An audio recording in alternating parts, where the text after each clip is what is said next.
So, last night I posted a video on Facebook, YouTube, some of the vapor forums. Recently I was at the mall here in my hometown, and I had a KTS Plus with me. It's something I had bought off Fast Tech, just cheap, you know. I was planning on giving it away to someone, but I figured I'd take it into the mall first and show somebody that they've been wanting a mechanical for a while and they hadn't seen one yet. So I took it in there and I threw a battery in it. Now I had been using another one of those batteries earlier in the day. I was using it on a T3S wire mesh coil, something I completely had built it. It was 2.5 ohms. It was doing fine, no problems. Well, he handed me his iClear 30. When I screwed it on and went to hit the fire button, it got hot. I guessed that there was a dead short within the iClear. That's all I had. That's the only thing I can come up with. So I let my finger up off the button. By that time it was too late. The battery, it melted down.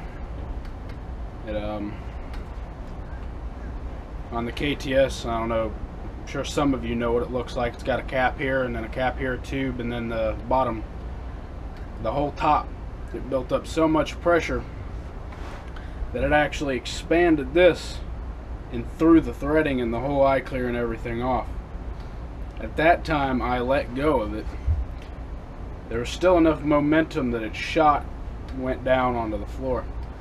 The battery came out, shot into the kiosk, and then shot back across the mall.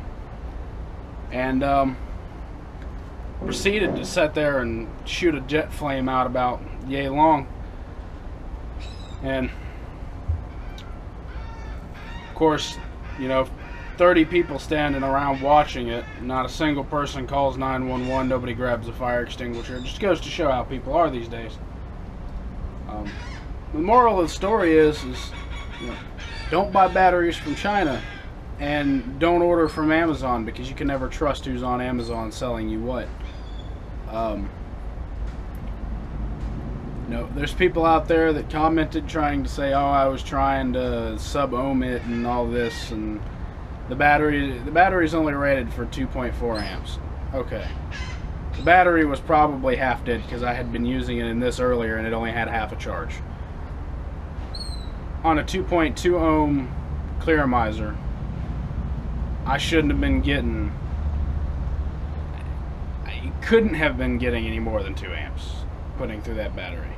So it had to have been a dead short. Okay. Being that it was a dead short, even though I let up off the button, the battery still had enough heat and pressure, I guess, inside of it that it still detonated. You know, you've got people out there, and I mean, this happened to me.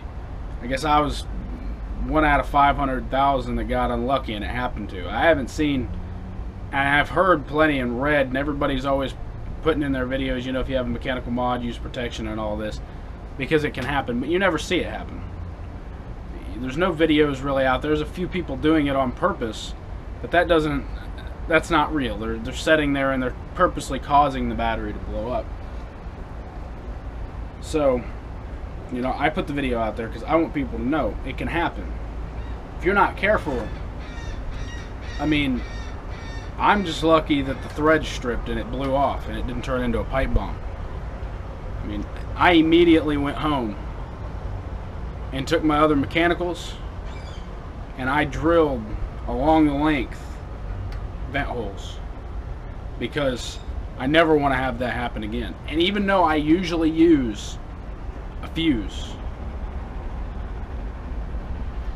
it shouldn't happen with a fuse.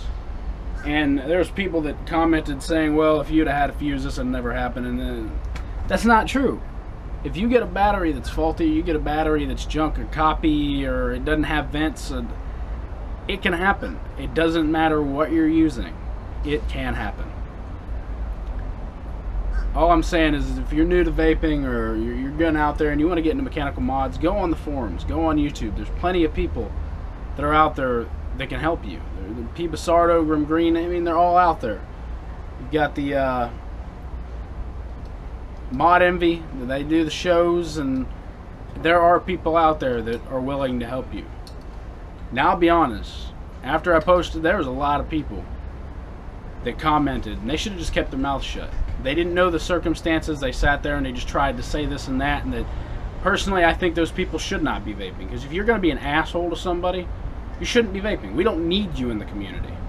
You know, I'm somebody, I have been vaping for a while. I've been vaping since December of last year, so close to a year now. It's not since 2009. I had cheap e-cigs back when they came out. You know, I've had disposables before, prior to me actually starting to really get into vaping. So I had been there. I've done car audio since I was 10 years old, so I know all about ohm law and voltage drop and how all that works. So I know what I'm doing. You know, I've done it, been there, seen it, experienced firsthand what can happen if something goes wrong. So if you're going to get into it, make sure you know what you're doing. In my case, with the people trying to say, oh, I was trying to sub-ohm it, I was not putting enough voltage to that battery to where it would have mattered. It was a dead short. It could have happened to anybody. Even with a PCB battery, an IMR, it can still happen. They say it's less likely. It is less likely. It's not likely to happen, period. The fact that it did just means I'm an unlucky person, I guess. I mean, on the other hand, though, you know, it happened and it didn't hurt me. So I guess you could count me as a lucky and lucky person. But even with the IMRs and the protected batteries and circuits, things still go wrong. It's why everybody posts on their websites and forums that even with protection, you're still at a risk of it happening. There's nothing you can do. There's plenty you can do to minimize the risk. There's nothing you can do to completely get rid of the risk. If you're a smoker and you want to quit, I mean, there's vaping. Even though it's not really a quit smoking tool, people do use it. And I know plenty of people that I've handed an ego, and a week later they've stopped touching cigarettes completely. Really, I mean, we all know it to be a harm reduction tool. You use it, it's less detrimental to your health than tobacco. And yeah. As the vape community, though, we need to stick together. We need to come together. And we need to not go out and talk shit to people because they have a disposable or an automatic 200 milliamp battery or an ego twist or an ego or an EVOD, or it doesn't matter what you've got. Whatever works for you is what works. Whatever keeps you from smoking actual tobacco, cigarettes or cigars or a pipe, or is what's best for you. It doesn't matter what you've got. You don't need a $300 Enzonic to be a vapor. I need a vape.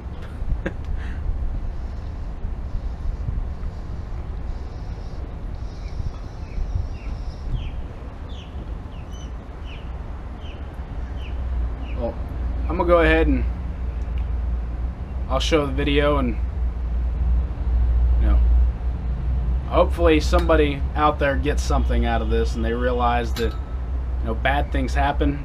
You can't control everything. And the only thing you can really do is take precautions, be careful. You know, but you know, for everybody out there that thinks I don't know what I'm doing and that I was sub-ohming and I was putting more amperage on the battery than what it can hold, I wasn't. Get off your high horse. Stop thinking you're better than everybody else. Vaping, it's for anybody that wants to get off of the cigarettes.